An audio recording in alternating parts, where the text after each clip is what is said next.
नमस्कार, fact flash news में आपका स्वागत है और हम आज आ गए हैं सावली के विधायक केतन इनामदार हमारे साथ हैं। और जिस तरह से आप देख रहे हैं कि अभी गुजरात में स्थानीय निकाय के चुनाव हो रहे हैं। महानगरों के चुनाव में भारतीय जनता पार्टी ने प्रचंड जीत हासिल की है और अब बारी है तहसील लेवल की, तालुका लेवल की।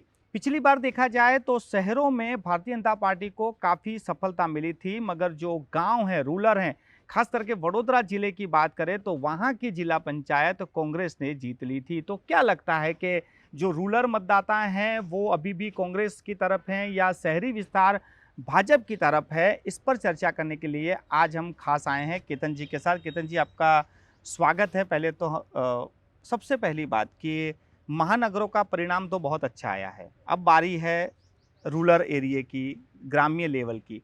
वहाँ भी मतदान है, कैसी तैयारी और कैसा माहौल है? जो रिजल्ट आपने देखा, जो महानगर पालिका में प्रचंड बहुमति से बीजेपी की छः छः नगर पालिका में, महानगर पालिका में स्पष्ट बहुमति आई, यानी कांग्रेस पूरी पूरी साफ हो गई है। कांग्रेस हर जगह पे हमने देखा है कि अधर से भी कम कांग्रेस की सीटें आई हुई है। तो अभी तहसील की बात करिए, ग्राम्य विस्तार की बात करें तो भी 2020 में कोरोना का महामारी का जो समय था, उस वक्त भी एक परीक्षा की घड़ी थी। हर लीडर, हर कार्यकर्ता, जो भी कार्यकर्ता पब्लिक के बीच में गया होगा, उसकी पब्लिक इज्जत करेगी। और भारतीय जनता पार्टी का प्रत्येक कार्यकर्ता वो कोरोना की महामारी के बीच में, सबके बीच में थे और सबके सुख दुख के साथी है।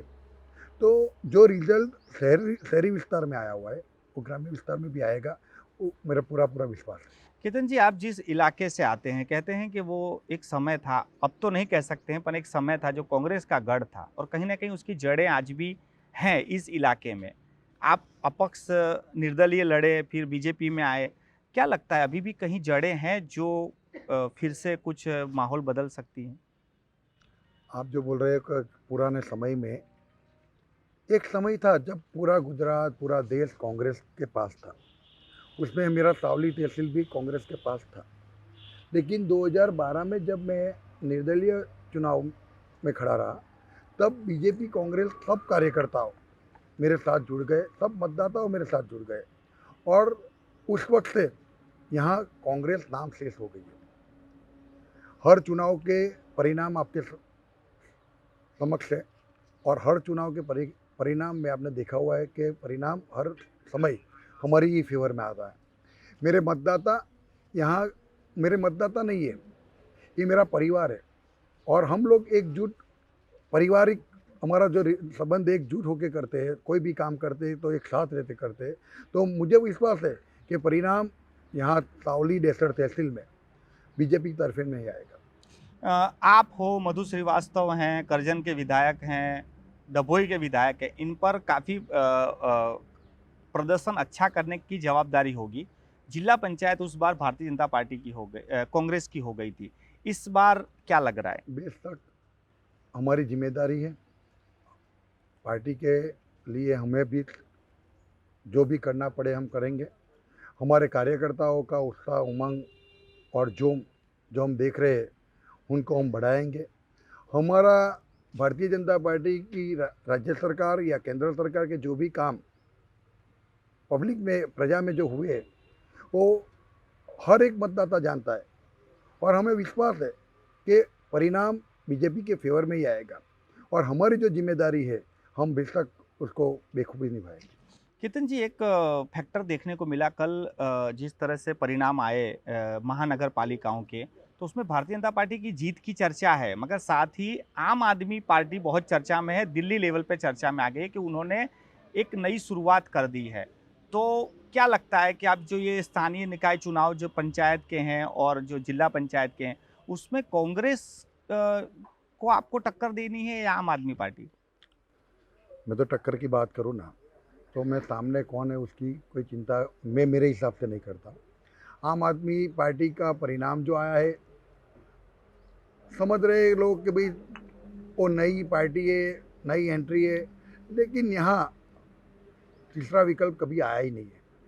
महानगर पालिका की बात अलग है, लेकिन जब इलेक्शन विधानसभा का हो या लोकसभा का हो, तो पब्लिक बहुत जागरूक है और प्रजा जो काम करती है उसी पार्टी को वोट देती है। कितने जो शहरी लोग हैं, जो अर्बन सेक्टर है, वो लोग जो मत देते हैं और रूरल वाले जो मत देते हैं, जो रूरल के मतदाता हैं, आप ग्राम्य लेवल से आते हैं, कुछ बताएंगे कि वो क्या सोचकर मतदान करते हैं, वो क्या देखते हैं? शहरी अर्बन विस्तार और ग्रामीण विस्तार में थोड़ा फर्क है, लेकिन मैं समझता हूँ तब तक, मेरा जब तजुर्बा है तब तक मैं बोलता हूँ कि यहाँ के लोग, हमारे ग्रामीण विस्तार के लोग बहुत भले भोले आदमी हैं और हर एक मतदाता जो उनके बीच में रहता है, जो उनके साथ रहता है, जो उनकी सुनता है, उसके साथ हर हमेशा वो रहते हैं। जैसे आपको मैं बताऊं कि नरेंद्र भाई ने जो अभी कोविड के टाइम में हर कोई भी गरीब आदमी, कोई गरीब परिवार भूखा ना सोए, हर घर में अनाज मुफ्त में दिया है, हर रोज उसकी चर्चा होती है। और हमारे लोग तो क्या है कि एक बार जिसके पर उनका हाथ हो गया उन पर हाथ रखते ही है। और आप बताएं तब तक कि 6,000 रुपया हर किसान को उसके बैंक अकाउंट में 6,000 रुपया हर साल डालना, वो भी नरेंद्र भाई की देन है, भारतीय जनता पार्टी की सरकार की देन है। माँ वात्सल्य कार्ड, माँ कार्ड, 5 लाख तक कोई भी बड़ी बीमारी हो उसकी सर्जरी के लिए या उसके ट्रीटमेंट के लिए 5 लाख तक सरकार वो खर्च अपने खुद लेती है और खर्चा करती है। उसकी भी चर्चा हर घर पर, हर व्यक्ति पे है। जो काम प्रजा के लिए भारतीय जनता पार्टी ने किया है वो हमारे ग्रामीण विस्तार के लोग सब बेखूबी जानते हैं और उनका कैसे ऋण अदा करना है वो भी उनको मालूम है। कीर्तन जी, जिस तरह से आप बता रहे हैं कि सरकार की अच्छी योजना है, सरकार अच्छा काम कर रहे हैं, एक समय बीच में ऐसा भी आया था कि आप ही सरकार की कुछ नाराज हो गए थे कि वो ठीक से काम नहीं कर रहे हैं, हमारे इलाके में काम नहीं कर रहे हैं, तो वो नाराजगी दूर हो गई अब? मैं तो बताता हूँ कि मेरा काम करने का तरीका ही अलग है। मैं तो बहुत स्पीड में काम करने का पहले से ही मेरा तरीका है। मेरी सरकार काम कर रही है, उस वक्त भी कर रही थी, लेकिन मेरी गति जो है ना वो मेरी स्लो नहीं है, मेरी गति ज़्यादा तेज चल रही है। मैंने ठाम लिया है कि मेरा सावली डेसर तहसील वो अलग प्रकार से हो, और जो भी मैंने लोगों को सपने बताए हैं, तो ये सरकार जो मांग रहे वो दे रही है, तो उसमें कुछ भी ऐसा वैसा नहीं होना चाहिए। तो मैंने उस वक्त नाराज़गी व्यक्त की कि भाई मेरे पास समय नहीं है, समय कम है, आदमी कब कितना टाइम रहता है ऊपर वाले के सिवा किसी को मालूम नहीं है। मैं तो हर सुबह को मेरा पहला दिन और हर रात को मेरा आखिरी दिन मानता हूँ। तो ऐसे ही मेरा काम करने का तरीका है, इसीलिए मैंने जो काम भी बाकी थे वो काम मेरी सरकार के समक्ष रखे, और मैं आपके माध्यम से भारतीय जनता पार्टी की गुजरात की सरकार को अभिनंदन देता हूँ और उनका आभार व्यक्त करता हूँ कि जो भी काम मेरे बाकी थे वो सब काम, आज दिन तक जो भी काम बाकी थे वो सब काम को उन्होंने मंजूरी दे दी और काम अभी चालू भी है। कीर्तन भाई, एक बात ये भी है कि जिस तरह से उत्तर भारत में किसान आंदोलन चल रहा है, तो वो एमएसपी की मांग कर रहे हैं, तो यहाँ उसकी कोई असर है? क्योंकि जो किसान नेता हैं वो कह रहे हैं हम गुजरात भी जाएंगे, वहाँ भी पंचायत करेंगे, तो यहाँ कोई बात है उस आंदोलन को लेकर या? मैं समझता हूँ किसान आंदोलन के लेकर यहाँ आप भी देख सकते हो कि कभी कभी भारत बंद का ऐलान दिया है, कभी कभी कोई भी कार्यक्रम दिया हुआ है। ये यहाँ के किसान अभी उसमें जुड़े हुए नहीं है। यहाँ के किसान को हर समस्या का हल उनको मिल रहा है, इसलिए मैं मानता हूँ कि अभी यहाँ के गुजरात के किसान उसमें जुड़े हुए नहीं कोई असर दिखती है कि उनकी जो मांग है, भले वो आंदोलन ना हो रहा हो, लेकिन कहीं अंदर अंदर बातें हो रही हैं कि कुछ अन्याय हो रहा है या कानून रद्द होना चाहिए या कानून अच्छा है, दोनों तरफ से कुछ बातें चलती है, क्योंकि इसकी असर कहीं ना कहीं आ है। सकती अभी है। गुजरात में नहीं चल रही है। गुजरात में नहीं चल रही है।